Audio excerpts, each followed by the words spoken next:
नमस्कार सहकारी मित्रांनो, माझ्या यूट्यूब चॅनलला आपल्या सर्वांचे पुनश्च एकदा हार्दिक स्वागत आहे. आपण जर सरकारी कर्मचारी किंवा पेन्शनधारक किंवा कुठेही शासकीय सेवेत नोकरीला असा तर ही खास बातमी मी आपल्यासाठी घेऊन आलेलो आहे.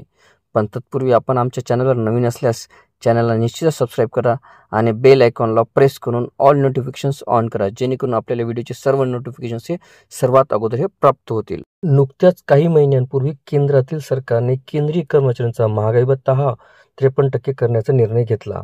आधी केंद्रीय कर्मचाऱ्यांचा महागाई भत्ता 50% इतका होता. मात्र जुलै 2024 पासून हा महागाई भत्ता 3% वाढवण्यात आला आहे. याबाबतचा निर्णय मात्र ऑक्टोबर महिन्यामध्ये घेण्यात आला.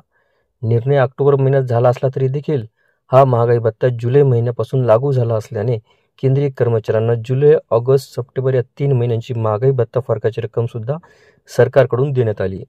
दुसरीकडे केंद्रीय कर्मचाऱ्यांच्या धर्तीवर महाराष्ट्र राज्य शासकीय सेवेत कार्यरत असणाऱ्या सरकारी कर्मचाऱ्यांना देखील महागाई भत्ता वाढीचा लाभ मिळणे अपेक्षित आहे. आचारसंहितेच्या पार्श्वभूमीवर राज्य कर्मचाऱ्यांचा महागाई भत्ता वाढीचा प्रस्ताव हा रखडलेला आहे. राज्य सरकारी कर्मचाऱ्यांचा सध्या 50% दराने महागाई भत्ता मिळतोय.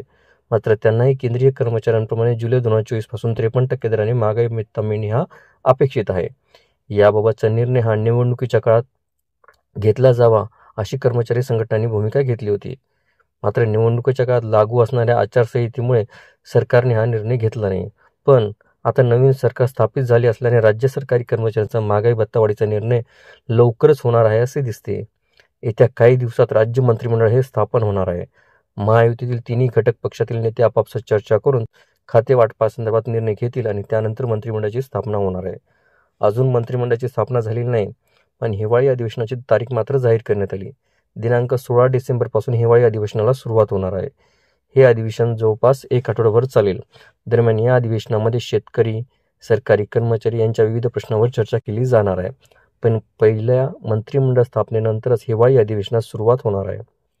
मिळालेल्या माहितीनुसार याच हिवाळी अधिवेशनामध्ये सरकारी कर्मचाऱ्यांचा प्रलंबित असणारा 53% DA वाढीबाबतच्या प्रस्तावाला सुद्धा मंजुरी दिली जाणार आहे. महाराष्ट्र राज्य शासनाच्या वित्त विभागाकडून अधिवेशनात याबाबतचा प्रस्ताव सभागृहामध्ये ठेवला जाईल आणि याच प्रस्तावाला फडणवीस सरकार मान्यता देईल असे बोलले जात आहे. ही वाढ जुलै 2024 पासून लागू राहणार आहे. अर्थातच हिवाळी अधिवेशनामध्ये याबाबतचा निर्णय होऊन राज्य सरकारी कर्मचाऱ्यांना डिसेंबर महिन्याच्या वेतनासोबतच महागाई भत्ता वाढीचा आणि महागाई भत्ता फरकाचा रक्कम देखील मिळणार आहे.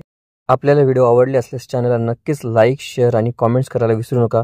तसेच चॅनलला ऑल नोटिफिकेशन्स ऑन करून सबस्क्राईब करा, जेणेकरून व्हिडिओचे सर्व नोटिफिकेशन्स आपल्याला सर्वप्रथम मिळतील.